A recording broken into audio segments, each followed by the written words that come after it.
Hello everyone, this is me Melissa. Today we're here to finally discuss Ready to Love Season 8 Reunion Part 1.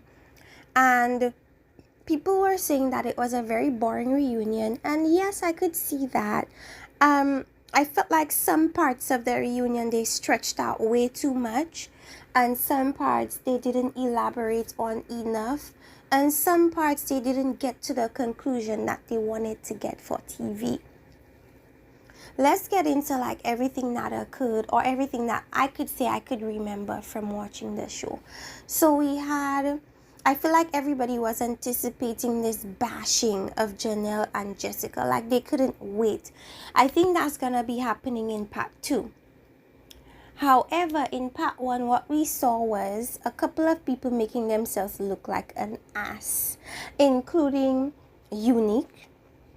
But let's dial back and let's speak on Miss Katerina. So Katerina comes in and they play a never before seen clip where she was talking to Mori about being in the hospital. I thought it was her dog, but somebody said it was her dad.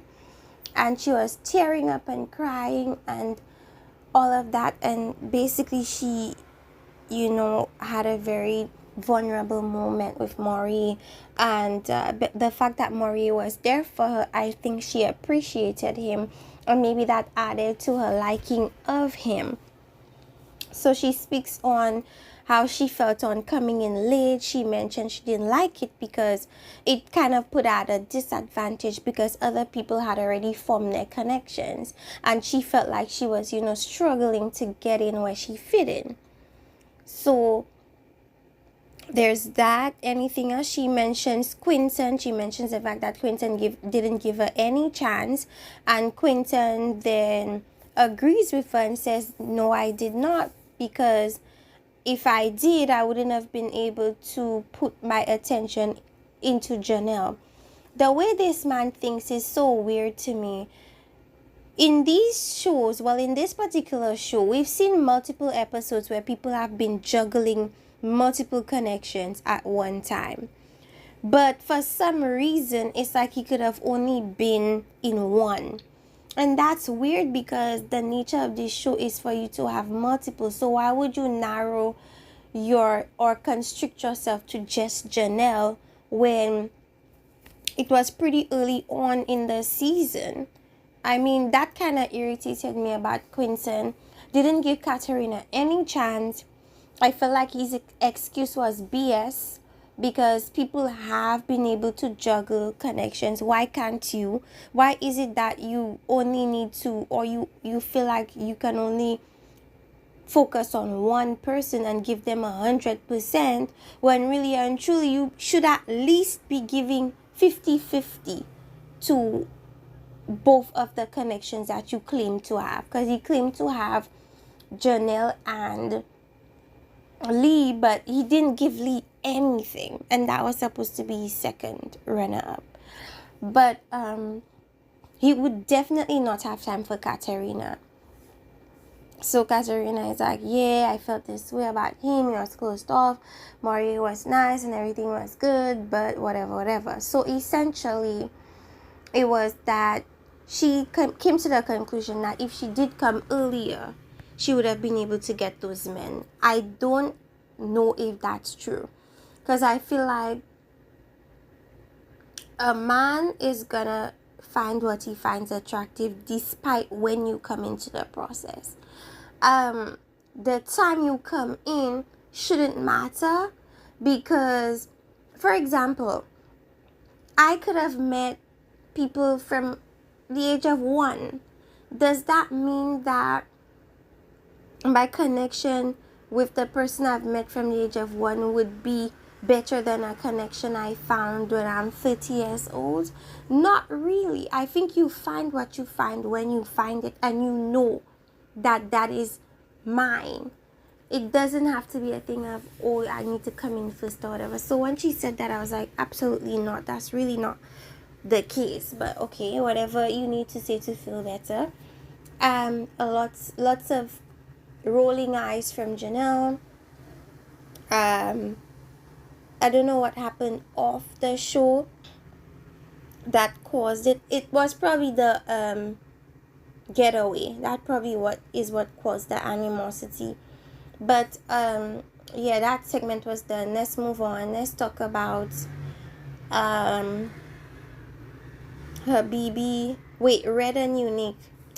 I'm not even gonna spend too much on that. They went about dragging this whole thought job thing again. I'm like literally sick of it and over it, and I don't want to spend much time on it. But what really irritated me was Unique, like trying to divulge this man's receipts. The receipts have nothing to do with him having a thought job.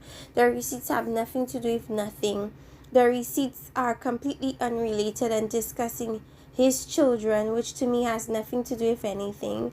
And I don't know why she felt the need to bring it up. And she actually ended up looking stupid for even bringing that up. This whole reunion show, Unique looked dumb. I can't lie to tell you that. And then we have Bread, who says or claims that it didn't bother him about the thought job thing, but it did. I just don't like when people lie. And us as viewers, we could tell when you're lying. And he was clearly lying, because somebody that didn't care would let that roll off his back and wouldn't talk about it anymore. But he kept on talking and talking and talking. He went on Crystal's show to speak on it. He was on his social media speaking about it. He probably couldn't wait for the reunion show to speak about it again. So for somebody that doesn't care, you clearly talk about it a lot, you know. So he has t-shirts, whatever, I don't care. What else do we need to talk about as it pertains to them? Then okay, let's talk about Marvin briefly. They focused a lot on that sexual fetish thing that he had going on.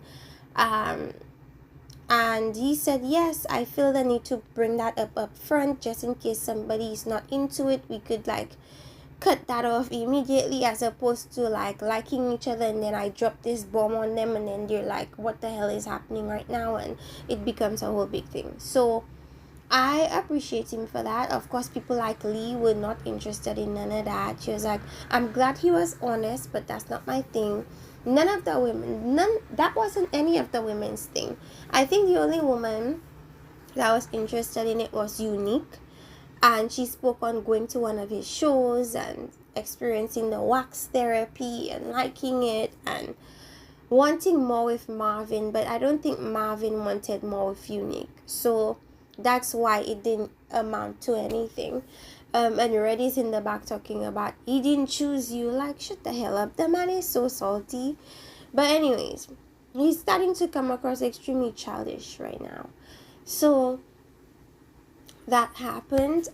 We could move on again to the situation. I'm going out of order with Habibi and him disrespecting Janelle and Sierra.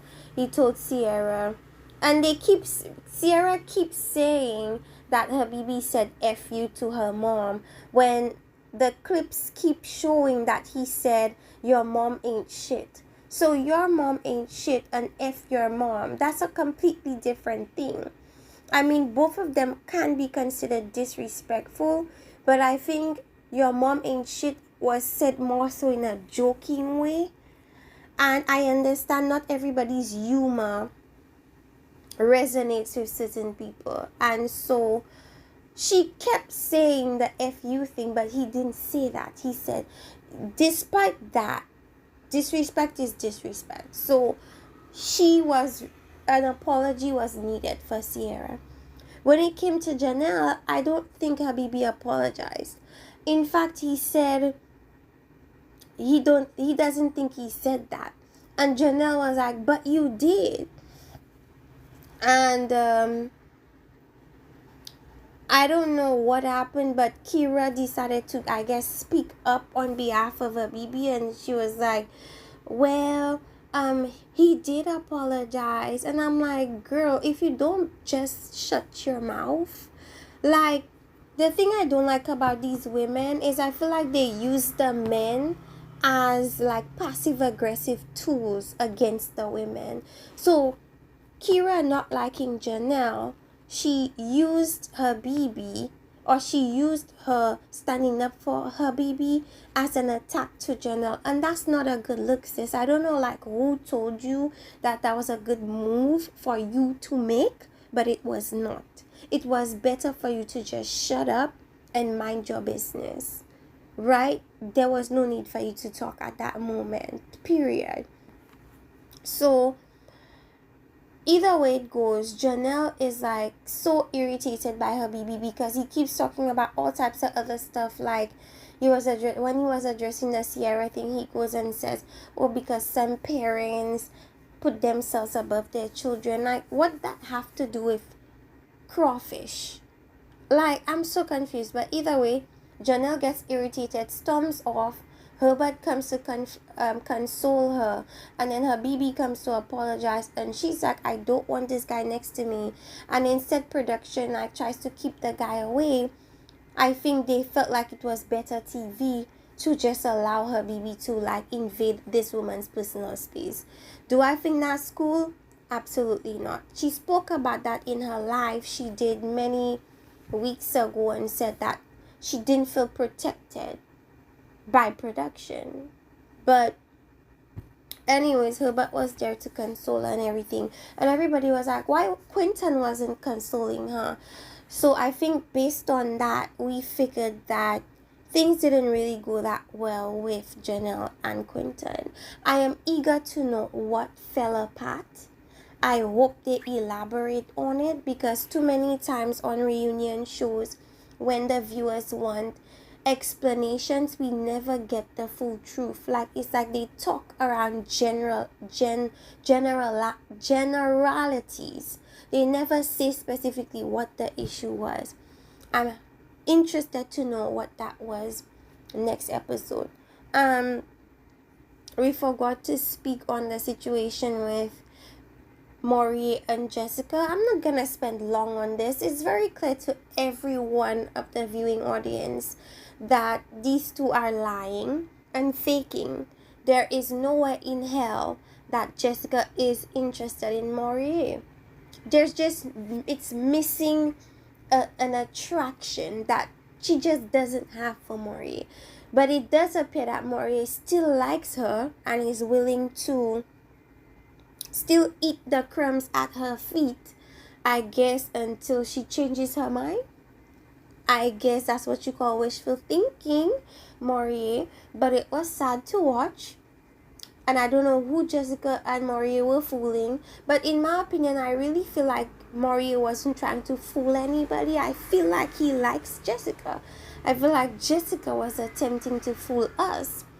But she did a poor job at that. Talking about their dating, like, I don't know how long it's been since the show wrapped up. I think it was less than a year since the show wrapped up. I think it was just a matter of months since the show wrapped up. So for her to say that they're dating, I don't think that is too out of the way to think of. Like, it's not too crazy to fathom. I mean, nobody's rushing and going and getting engaged like after a couple months of barely knowing each other. But that was that. Janelle and Quentin did a live. I want to do a separate video discussing my theories about certain things that I heard Jessica saying, Janelle saying, because to be honest, I'm not too sure whether Janelle and Jessica are as close as they used to be, because she kept on saying she was tired of defending people who wasn't defending her.